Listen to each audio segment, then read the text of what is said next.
তাওয়াফ করার নিয়ম। উমরা পালনের জন্য তাওয়াফ করা ফরজ, আর হজ পালনে তাওয়াফে জিয়ারাহ করা ফরজ। তাওয়াফের বিস্তারিত পদ্ধতি। ১.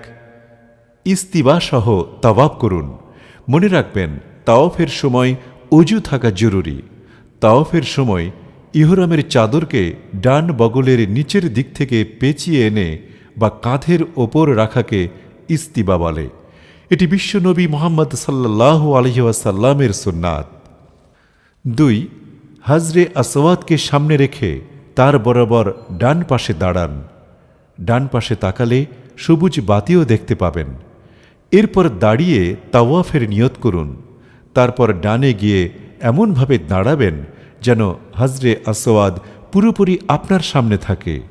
এরপর হাত তুলে বিসমিল্লাহি আল্লাহু আকবার বলুন। হাজরে আসওয়াদের দিকে ইশারা করে ডান দিকে চলতে থাকুন, যাতে পবিত্র কাবা ঘর পূর্ণ বায়ে থাকে। পুরুষের জন্য প্রথম ৩ চক্করে রমল করা সুন্নত। রমল অর্থ বীরের মতো বুক ফুলিয়ে, কাঁধ দুলিয়ে, ঘন ঘন কদম রেখে দ্রুত গতিতে এগিয়ে চলা। ৩. রুকনে ইয়ামিনীকে সম্ভব হলে শুধু হাতে স্পর্শ করুন। চুমু খাওয়া থেকে বিরত থাকুন। ৪.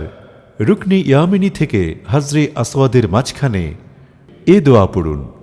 ربنا آتنا في الدنيا حسنة وفي الآخرة حسنة وقنا عذاب النار وأدخلنا الجنة مع الأبرار يا عزيز يا غفار يا رب العالمين। অতঃপর হাজরে আসওয়াদ পর্যন্ত এসে চক্কর পুরো করুন। ৫. পুনরায় হাজরে আসওয়াদ বরাবর দাঁড়িয়ে হাত দিয়ে ইশারা করে চক্কর শুরু করুন। এভাবে ৭ চক্করে তাওয়াফ শেষ করুন। ৬.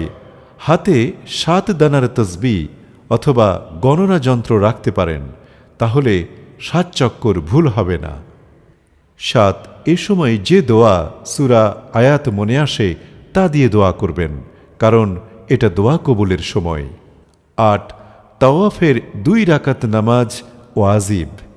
মাকামে ইব্রাহিমের পেছনে বা মসজিদুল হারামের যে কোনো স্থানে তাওয়াফের নিয়তে মাকরু সময় ছাড়া ২ রাকাত নামাজ পড়ে দোয়া করুন।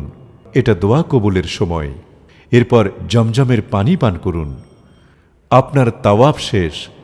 এখন সাই করার জন্য পথ নির্দেশনা দেখে সাফা মারওয়ার দিকে অগ্রসর হন।